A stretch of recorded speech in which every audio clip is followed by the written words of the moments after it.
So, about a year and a half out of college, just to sum up the year and a half of that period of my life, it was the worst period of my life. I failed at everything that I did, every job that I had. It was awful. And I was sitting at the dinner table one night, and I had failed at another job. I was a real estate agent, and I failed miserably. That's a story for another day that most teens think is funny, which just ends up hurting my feelings at the laugh. That's okay.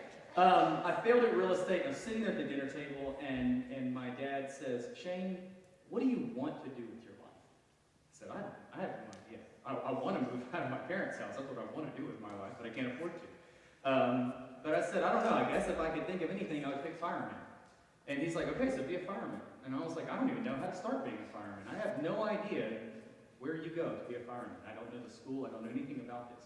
So that night, and I really felt like, you ever had one of those times where you just really felt like coincidence happened, but you felt like it was God speaking to you? That happened this night. So I hang out with a buddy. I'm going to a movies with a friend. And he brings another friend with him, and I met this guy like 8 years ago in high school, but this is a long time ago. His name's Jeb. And Jeb is on his way to become a fireman, and is like halfway through this process. And he was like, oh, my dad's been a fireman for 25 years, and so we went out to eat before we went to the movie, and he's telling me all these steps to becoming a fireman, and I'm like, this is God speaking to me. Okay, what do I need to do, Jeb? And he said, you need to go get your EMT license. You need to go to this training and get your EMT license, and then, because every fireman now has their EMT license, and then you get your paramedics license, and it's very medical now. So I said, okay, so I signed up for this class. Like that week, I signed up for this class through Ball State, but I got to do it at Lebanon High School, so I didn't have to drive very far. And I loved this program. This was a 6-month program, and it was EMT, which is kind of like basic emergency medical training. And so a lot of the stuff that we worked on, two of the main things that we worked on chest pain. You have a lot of people who have chest pain, they have heart attacks. And we worked for like an entire month and a half on C-spine precautions. What you do if somebody gets in a car accident and they say that their back hurts or that they can't feel their legs. We covered this detail in and out.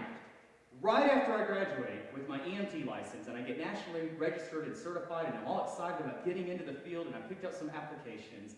Long story short, I land this job. And I was like, okay, this is cool. Hanging out with a bunch of teenagers, they make me laugh. This is awesome. I love my job. But why, God? Why did I go through 6 months of an EMT program? I was so sure that God wanted me to go through that program. 3 weeks into this job here as youth pastor, and his story still kind of gives me chills when I go back to it. We go to a gymnastics gym called Let It Shine. And at this place they have trampolines that, they're not dangerous trampolines. They're like floor level, just kind of sink down into the floor and stuff. They have trampolines everywhere. They have ropes you can climb. They have a foam pit that you can jump into. And so it's like my 3rd week. I'm all excited about going there. And like 1 week after this is like on Wednesday. We went there, I think, after church on a Wednesday. And that next Monday, they're leaving for Africa. The Africa team is leaving. And 2 of the people who were going on that trip were Preston Hunt and Sandra Hunt. If you guys went on the winter retreat, both Preston Hunt and Sandra Hunt were 2 of the chaperones. Sandra was the crazy one, and Preston was the big bearded one. Okay, so both you can't miss them, all right? You know what they look like, right? So that's Preston and Sandra Hunt. Preston was a senior at this time. He was in the team group. And so we're at this gymnastics gym, and one of Preston's friends, while Preston's on the trampoline, he's jumping really high, his buddy goes, hey, Preston, do a backflip. So Preston tries to do a backflip, and he comes down on his neck, and his knees come over behind him, and there's a pop. And so then Cassie comes and gets me, and Preston is on his back, squalling in pain. Just eyes were just like glazed. He was in so much pain. And I went over to him, and Cassie goes, Preston's hurt. You need to come right now. Preston's hurt. And so I got over there. I was like, Preston, what happened? He's just on his back, kind of like a turtle, just can't move any of his limbs. And I was like, Preston, what happened? He's like, I tried to do a backflip. Oh, it hurts so bad. So instantly, this 6 months of training kicked in. Like I was like, C-spine precautions. And I reached down and grabbed his toe. Preston, can you feel this? Preston, can you feel this? Preston, can you feel this? He could feel everything. He could move everything. The manager comes over. He's like, okay, let's see if you can get him to walk. I said, no. Number 1 rule, you don't move him. That's the number 1 rule. It's the first thing they taught us on day 1. Don't move him. Call the paramedics. We're getting paramedics here right now. Because he was on a trampoline, they had to call like 2 more ambulances because as they kept moving down on the trampoline, it kept getting lower and lower, and it's more and more dangerous to move Preston lower. God, it took like 8 men to get on here. Like hands were all over him, doing this perfect. We got him in the ambulance. This guy drives like a mile a minute because he is so cautious around the turns. He's like, you don't take any chances with this. And so the next day, I got a horrible call on the way into work. Of course, you hope it's a back spasm. You hope it's nothing bad. Preston had crushed his L1 vertebrae. Just so you guys know how dangerous this is. Your L1 vertebrae, your spinal cord goes down through your vertebrae, and the very last vertebrae underneath your spinal cord is your L1 vertebrae. And this is like a math game. If he had shattered the vertebrae just above that, he's in a wheelchair for the rest of his life. That's just how it works. If you go up high enough and you shatter one higher than that, you can be paralyzed from the abdomen down or the neck down. It's either waist, abdomen, or neck. Well, Preston crushed the vertebrae that was just underneath the tip of his spinal cord. Okay, this is as close as it gets. And I find out that Preston's going to have a major back surgery, and I just bust into tears. I don't understand what's happening here. I can't figure this out. Why, God? You just put me in this position right here so that this could happen? I mean, I'm in charge here. I felt responsible. I mean, I'm Uncle Shane when we go on these trips. I can't bring you guys back bruised and broken back to your parents. That's not my job. I didn't want to come back to work. I went straight to Pastor Howard's office. I was ready to be done with this. He talked with me, said it was okay. And Preston was down a really hard road right then. I did not understand what was happening right then. And if there's any biblical character that does not understand what's happening to them right then in the moment of their life, it would be Job. Job does not understand what is happening when you read the book of Job. Job is a God-fearing man. He is a God-loving man. He is doing everything that he can right towards God. And Job is very blessed. He has family. He has a rich family. Everything he had was perfect. He had 10 children. He had 10,000 livestock. He had all these right numbers. And so Satan and God are kind of having this conversation up in heaven. And Satan says, God says, hey, look at Job. Look how good he is. Look at this good and upright servant that I have. And Satan's like, well, of course he's good. I mean, you blessed him with everything. I mean, if you took everything away from him, he wouldn't love you. He would turn away from you. And so God says, okay, and he allows Satan. He's like, okay, you can go down and you can take everything away from Job, but you can't harm Job himself. So Satan does that. Job's family is killed, and this is really sad, but Job's wife was actually left alive so that she would nag Job. That was part of his punishment. True. That's true. That's true right there. Job's livestock were killed, his servants were killed, and Job doesn't understand what's happening, but he doesn't turn his back on God.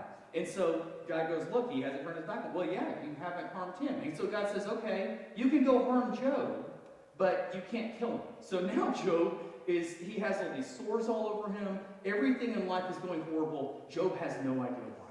Job is sitting here in the ground, and he's just depressed, and he doesn't understand what's going on with his life. He says later on that he curses the day he was born, basically meaning, why in the world was I born? Just so that my life could come to this point of misery and have no point to this life. Job has 3 friends that come and they visit him, and these are true friends. This is really cool. Job's 3 friends, they come and they sit down around him while he's going through this suffering, and they remain silent for 7 days and 7 nights. They don't say anything. I mean, that's a true friend. Just to be able to sit there with you and sob for 7 days and 7 nights. My friend's got about 5 minutes before we got to start speaking, or it's going to get awkward in there really quick, So Job's got these friends, and they're sitting there and they're talking with him. They finally start into the conversation after 7 days and 7 nights of silence. And Job speaks first, and he's like, I don't understand what's happening. I don't know why this happened to me. I don't know what I did. And then one of the friends comes in, and this is very much of a repeat conversation. One of the friends comes in and says, well, you must have done something to anger God. What have you done, Job? Like, this doesn't happen. Because their theology is all tied to, if you are blessed, if things are going right in your life, then you must be pleasing God. And if things start to go wrong in your life, if tragedy starts to strike you, then you must be disobeying his laws. You must be doing something wrong against God. And that's the theology that even Job and his friends have. And that's why Job is struggling so much. Because this is his theology, and he has no idea what he did wrong. And so Job says back to his friend, I'm telling you, man, I didn't do anything wrong. I don't know why this is happening. I can't think of one thing that I did. And the other friend comes in, well, Job, maybe you did something and you don't realize it. He kind of repeats what the first friend said. And Job says it even harshly to him. He says, I'm telling you, I did not do anything. If I did anything, would God please, just do whatever, but I didn't do anything, I'm telling you. And then the third friend comes in and says kind of the same thing, and Job comes back, and he's very frustrated at this point, and his friends are frustrated with Job because Job won't admit what he did, even though he didn't do anything. And Job is frustrated with his friends because he's like, I'm telling you guys, I didn't do anything wrong. I don't understand why all this is happening to me. I don't understand why this tragedy is happening. And then God speaks. And when God speaks, it's really interesting. He just kind of puts everything in perspective. Because Job and even his three friends can only see this little tiny thing that's happening in their lives. Much like me and Preston in that moment. There was tragedy there. I didn't understand what was happening there. But the whole world was revolving around us. Nobody else was in tragedy. Everybody that was outside of that room was not in tragedy. They didn't know what was going on. Job and his friends are in tragedy right here. But the rest of the world is spinning. The rest of the world is in order. Everything else is okay. Life is going on. And God speaks, and he basically just kind of speaks from this outside perspective. He's like, Job, do you know how far the east is from the west? Yeah, you know that, don't you? You know how far the east is from the west? You were the ones that told the ocean, you can come this far, and then stop. You may come no further. I mean, God's the one that created everything. God is the beginning and the end. Job's life is like 1/1,000,000th of the time that we have on earth. Just like your and I's. And Job can't understand this, but God's saying, you don't have to understand it. I'm God. You don't have to understand what's happening right here, Job. Just trust and believe in me. Proverbs gives a lot of great wisdom literature. In Proverbs 3, verse 5 and 6, and I know you've heard this before, but think about it in light of where Job's at right now. Think of it in light of where Preston's at right now. Trust in the Lord your God with all your heart, and lean not unto your own understanding. In all of your ways, even in tragedy, submit to him, and he will make your path straight. It's a lot easier to submit to God when life is going our way. But when things happen that we don't understand, tragedy, it's a lot harder to understand. It's a lot harder to trust. I'm guilty, and probably everyone in here is, at some point in our life, of even trusting, is God there? Does God hear my prayer? Does God care that I'm hurting, that I'm suffering? At the end of Job, he gets everything back, plus some. God says, here, man, it was never about that. I was never upset with you. You did great. Here you go. Just trust me. Trust me when things are good, and trust me when things are bad. Preston had a hard recovery after that. But I saw a lot of blessings in it. The truth is, the way Preston had landed, he shouldn't have broken his L1 vertebrae. He should have broken one higher, and he should be in a wheelchair today, but he wasn't. I still don't understand why it happened. And one day I'll get to heaven, hopefully, if I live the right way, and I'll say, God, okay, man, right back then, what was that about? What was that moment about? Why did this happen? Why did I go through 6 months? I now understand why I went through 6 months of a program. If it was to keep Preston out of a wheelchair, thank you, God. That's awesome. Hey, your will be done. But if I was God, I probably just would have made Preston sick that morning. And you got a stomach flu. Go to Let It Shine. I mean, that's just, I'll get to heaven. I'll be like, okay, 6-month program, long back recovery, or he gets the flu that morning. It's your will, and I'll ask God that. I don't understand why. Maybe God knew what was going to happen to Preston if he went to Africa. Maybe this is just something Preston had to go through in his life. And Preston made a full recovery. You guys saw him on the Woodward Retreat. And I asked him to this day, Preston, do you ever know what that was about? Do you ever felt like God was trying to teach you something? And as of the last time I asked him, he said, no. That was just a tough time that I had to go through in my life. Preston still was able to start at Tribeca. He had to wear a back brace for about 9 months. And his friends really helped him out with it. But he made a full recovery. And we saw a lot of blessings there with how God was working and how God was moving. I'd like to ask Matt if he would come play the guitar as we just get ready to close tonight. If you guys could just bow your heads where you're at right now. I'm just going to talk to you. We're going to close here. We're going to open up the altars.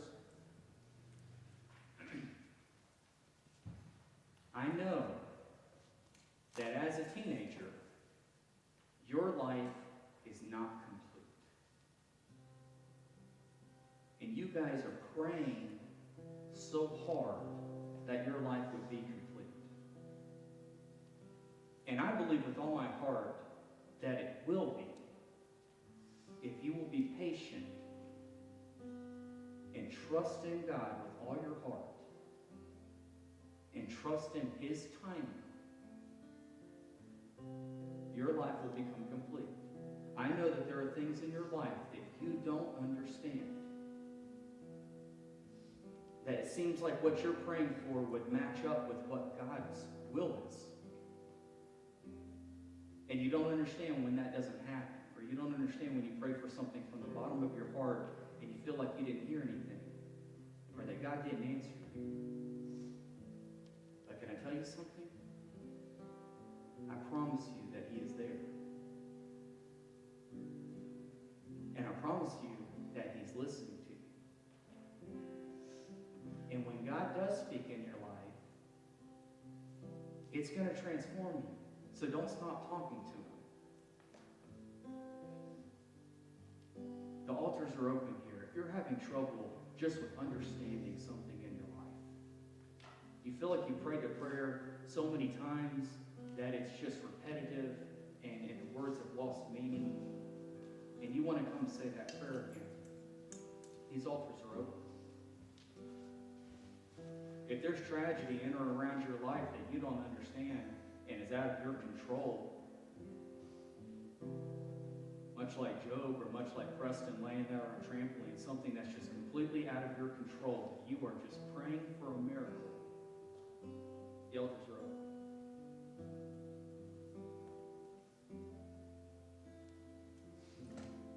I promise you guys that God does love you and that He listens to your prayers